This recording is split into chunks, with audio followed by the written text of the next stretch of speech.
Principle of division of work. Division of work means work होता है बेटा बहुत बड़ा काम, पूरा का पूरा काम।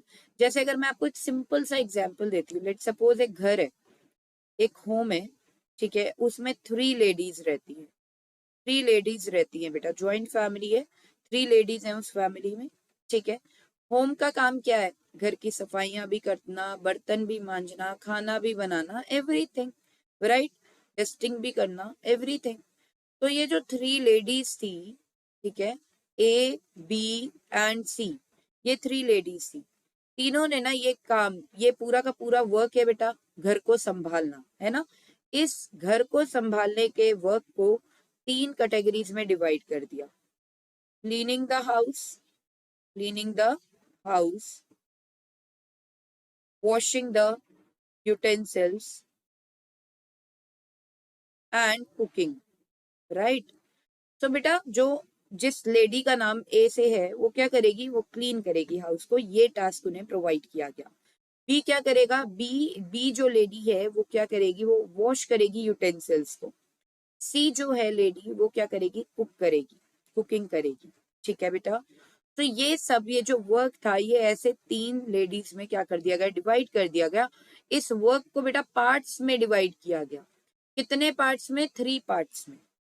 इसे हम क्या बोलते हैं? इसे बोलते हैं जॉब्स। जो इंडिविजुअल पार्ट्स में वर्क को डिवाइड किया जाता है, ये जॉब्स है बेटा। Cleaning the house, washing the utensils, cooking, ये 3 जॉब्स हैं। और बेटा ये फिर 3 जॉब्स का क्या किया गया? दिया गया, ये तीनों लेडीज में डिस्ट्रीब्यूट कर दिया गया काम। जॉब्स को क्या कर दिया गया? डिस्ट्रीब्यूट कर दिया गया।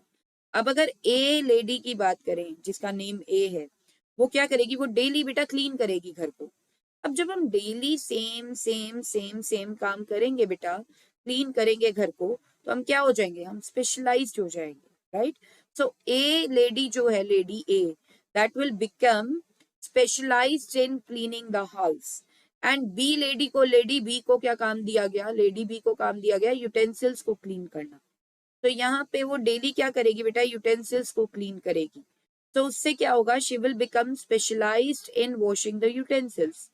And lady C will become specialised in cooking, क्योंकि वो डेली बेटा क्या करेगी? कुकिंग करेगी, राइट। तो बेटा क्या principle of division of work बोला जाता है कि वर्क क्या है? वर्क बहुत बड़ी चीज है। वर्क बहुत नैरो, वो सॉरी, बहुत वाइडर टर्म है। इस वर्क को स्मॉल स्मॉल पीसेस में, यानी कि पार्ट्स में डिवाइड कर दो, जिसे क्या बोला जाता है? जॉब्स। फिर उन जॉब्स को डिस्ट्रीब्यूट करो अमंग द एम्प्लॉयज। एक जॉब एक एम्प्लॉय को दी जाए, जिसे वो डेली परफॉर्म करेगा। और वो क्योंकि डेली बेटा एक जॉब परफॉर्म कर रहा है, सेम जॉब वो again and again daily perform कर रहा है, इससे उसके अंदर क्या आएगी बेटा? स्पेशलाइजेशन आ जाएगी। स्पेशलाइजेशन आने का मतलब क्या होता है? स्पेशलाइजेशन आने का मतलब ये है बेटा कि वो जॉब को टाइम पर कंप्लीट कर पाएगा and with minimum wastage of resources, मतलब इफेक्टिवली एंड एफिशिएंटली बेटा काम को कंप्लीट कर पाएगा, ठीक है। तो आइए देखते हैं, इसको रिकॉल करते हैं प्रिंसिपल को। According to Fayol, the whole work should be divided into small pieces. पूरे वर्क को बेटा स्मॉल पीसेस में डिवाइड कर देना चाहिए। And a piece of work should be assigned to a worker instead of assigning the whole work. पूरा का पूरा वर्क नहीं देना हमने एक वर्कर को, एक वर्कर को हमने पीस ऑफ वर्क देना है। This is called division of work. इसे क्या बोला जाता है? Division of work. एग्जाम्पल दे रखा है बेटा, जैसे एक शू कंपनी होती है, ठीक है, उसमें एक वर्कर को बोला गया सॉल को बनाओ, ठीक है, एक वर्कर को बोला गया शेप दो शू को, और एक वर्कर को बोला गया पॉलिश करो शू की। तो ये क्या है बेटा? ये शू कंपनी में division of work properly follow हो रहा है। So for example, in a shoe company, one worker is assigned for making sole, one worker to shape the shoe, one worker to polish the shoe, etc. Okay, other example क्या है? जैसे बेटा आप bank में जाते हो, bank में आप जाते हो, cashier is there to make payment और receive the cash. Passbook entry के लिए अनदर पर्सन है, पासबुक में एंट्रीज करवानी हो तो, राइट। और कस्टमर कंप्लेंट्स के लिए, कस्टमर क्वेरीज हैंडल करने के लिए अनदर पर्सन है, ठीक है। पासिंग ऑफिसर का काम होता है चेक को पास करना। सो हर किसी पर्सन को अलग अलग काम प्रोवाइड किया जाता है बैंक में भी, राइट, और वो सेम काम अगेन एंड अगेन करते हैं बेटा डेली। सॉरी। अब इससे क्या होता है, उनके अंदर स्पेशलाइजेशन आ जाती है। तो आइए बेटा इसको डिटेल में देखते हैं कि क्या मेरिट्स है या positive effects of principle of division of work.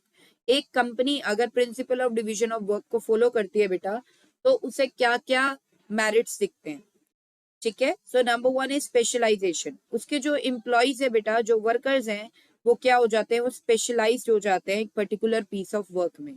So when a piece of work is performed by a worker again and again, then it leads to specialization in that piece of work. ठीक है। जब एक worker same काम बेटा again and again कर रहा है तो क्या होगा, वो स्पेशलाइज्ड हो जाएगा उस पर्टिकुलर पीस ऑफ वर्क को परफॉर्म करने में।